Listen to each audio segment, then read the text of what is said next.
लहानपणापासून छोट्या कुटुंबात वाढलेली रेवा लग्न झाल्यानंतर मात्र जॉईंट फॅमिलीमध्ये राहत होती.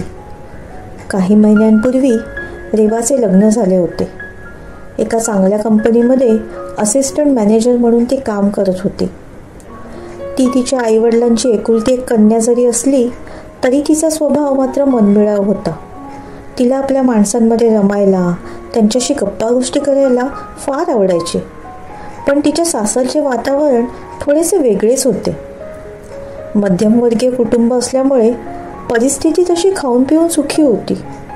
घरात सासरे आणि मोठे दीर यांचेच अधिराज्य गाजत होते. रेवाचा नवरा चिंतन घरातील सर्वात लहान मुलगा होता. लहान असल्यामुळे घरातील कोणत्याही निर्णयात त्याचे मत कधीच विचारात घेतले जात नव्हते. त्याच्या येणाऱ्या कमाईवर मात्र सगळेच अधिकार गाजवत होते.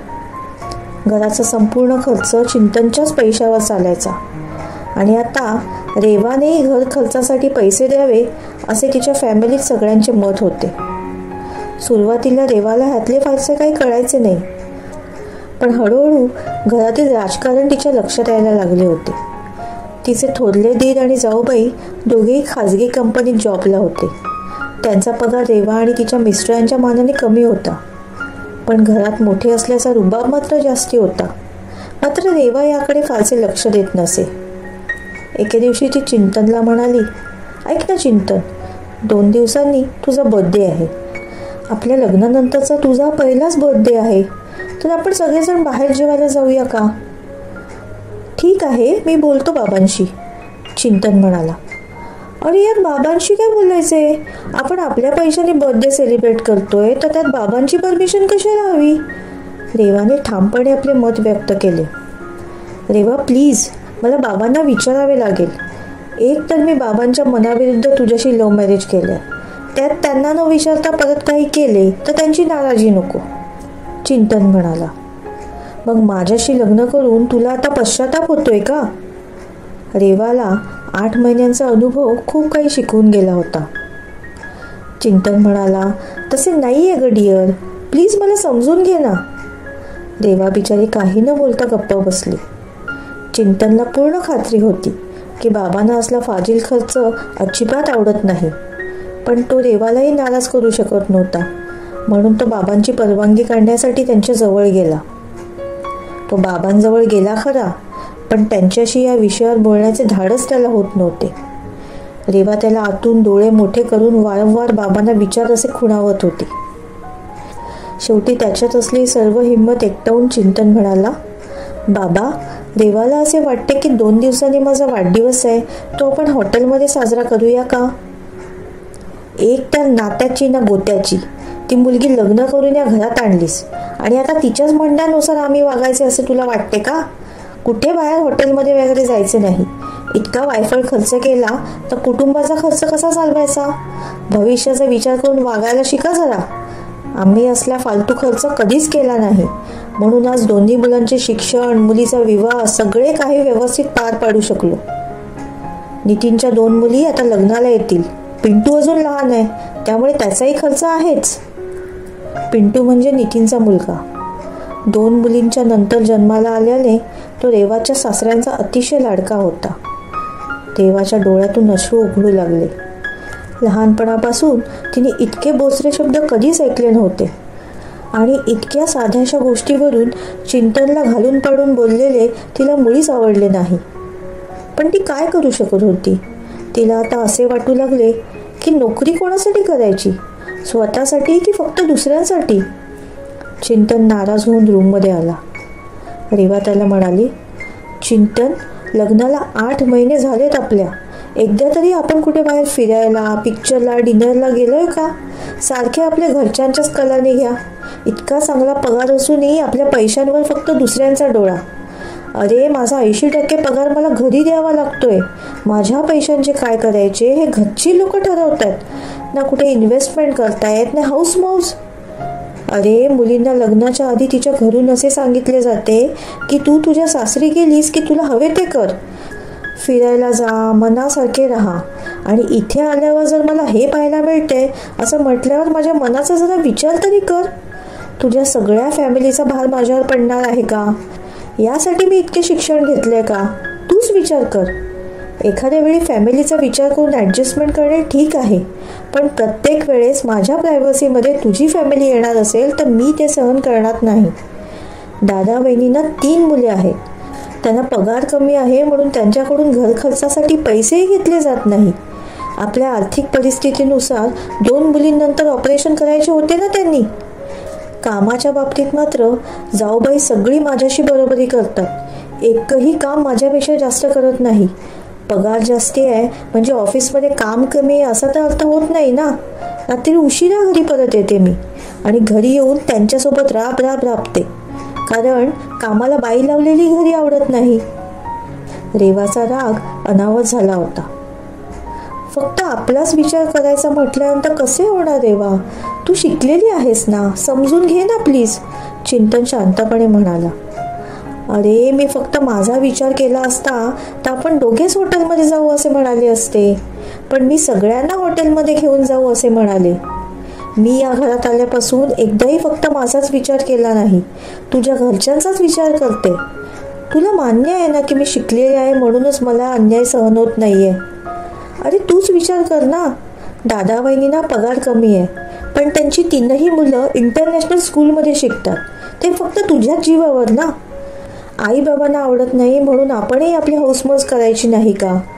कर्तव्य पार पाडत असताना माझ्या हक्कांचे काय हेच मला समजत नाहीये. रेवा तावातावाने बोलत होती. एव्हा ना घरातले सर्वच जण रेवा आणि चिंतनच्या रूमबाहेर जमले होते आणि त्यांचे भांडण ऐकत होते. ती म्हणाली, काय चुकीचे बोलते मी? सांग ना तूच. मी का हळू बोलायचे? मी तर म्हणेन बाबांनी फक्त त्यांचा स्वतःचाच विचार केला म्हणून ते 2 मुलांचे शिक्षण आणि मुलीचे लग्न करू शकले. तेही गावी त्यांच्या न शिकलेल्या अडाणी भावांची काळजी घेत बसले असते तर आज त्यांची परिस्थिती वेगळी असती ना. रेवाचे बोलणे पूर्ण होण्याआधीच चिंतनचे आई बाबा दारावर नॉक न करता सरळ दार उघडून आत शिरले. त्याची आई म्हणाली, काय चाललंय चिंतन? तुला 1000 वेळा सांगितले होते ना की आमच्या पसंतीने तू मुलगी निवड म्हणून. खानदानी स्त्रिया कधीच असे वागत नसतात. घरातल्या मोठ्या लोकांना मान देतात, घरातल्या गोष्टी घरातच ठेवतात. आता मात्र रेवाचे पित्त खवळले. ती म्हणाली, खानदानी लोक असे असतात का जे नात्यातून आलेल्या मोठ्या सुनेला मोठा मान देतात? घरातील कोणत्याही निर्णयात फक्त मोठ्याच मुलाचे मत विचारात घेतात आणि लहान मुलाला आणि त्याच्या बायकोला फक्त पैसे कमवण्याचे यंत्र म्हणून वापरतात. रेवा नाराज होऊन म्हणाली, चिंतन तुझ्या बायकोची जिब्ब कशी चुरू चालतीये ती. बघितलेस? हिला हेच हवे होते, फक्त आपला नवरा आणि ही. तू आमचे न ऐकता तिच्याशी लग्न केलेस हे काय तिचा हा असला उद्धटपणा ऐकवण्यासाठी? चिंतनचे बाबा रागाने म्हणाले. आता मात्र चिंतनचे डोके फिरले. आधीच तो आईबाबांच्या रूममधील घुसखोरीने वैतागला होता, पण बाबांचे हे शब्द ऐकून त्याचाही पारा चढला. नाही बाबा, तुम्ही चुकताय. मी रेवाला कॉलेजमध्ये असल्यापासून ओळखतोय. तिला आपल्या माणसांचा सहवास आवडतो. अहो, तिला जर फक्त मी आणि ती असेच हवे असते तर तिने लग्नानंतर इथे येणे का पसंत केले असते? तिने मला तेव्हाच दुसरे घर घ्यायला सांगितले असते. अगदी आरामात आम्ही आमच्या पगारावर घराचे हप्ते फेडू शकलो असतो. आजवर मी तुम्हाला काहीच बोललो नाही, पण आता मात्र मी शांत बसणार नाही. लहानपणापासून मी पाहतोय तुम्ही फक्त दादा म्हणेल तीच पूर्व दिशा असे वागत आलात. तो मोठा आहे हे मलाही मान्य आहे, पण केवळ हक्क गाजवणे हेच मोठ्यांचे काम नसते, तर त्याबरोबर कर्तव्यही करावी लागतात. दादाने आजवर किराणा मालाची असो किंवा बाजारची असो एकही पिशवी उचललेली नाही.